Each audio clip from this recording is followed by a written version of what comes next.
राज्यामध्ये रोज नवीन मुद्द्यांवरून राजकारण रंगतंय. औरंगजेब कबर, दिशा सालियन प्रकरण यानंतर आता स्टँड अप कॉमेडियन कुणाल कामरा हा राजकीय वर्तुळात चर्चेचा विषय ठरतोय.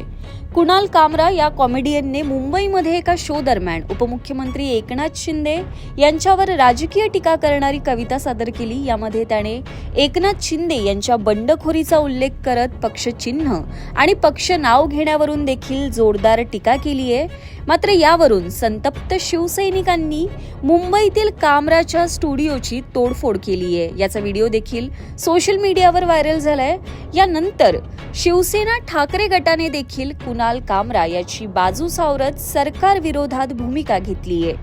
दरम्यान शिंदे गटाचे नेते संजय निरुपम यांनी कुणाल कामरा हा संजय राऊत यांचाच माणूस असल्याची टीका केली आहे. शिवाय कुणाल कामरा काँग्रेसच्या इकोसिस्टीमचा एक मेंबर होता. राहुल गांधी यांच्यासोबत तो फिरतो, यांच्यासोबत तो राहतो. तसेच सुप्रिया सुळे आणि शरद पवार यांच्यासोबतही त्याचे फोटो आहेत असा मोठा दावा संजय निरुपम यांनी केलाय. यावर आता महाविकास आघाडीचे नेते काय प्रत्युत्तर देणार याकडे सर्वांचंच लक्ष लागलंय.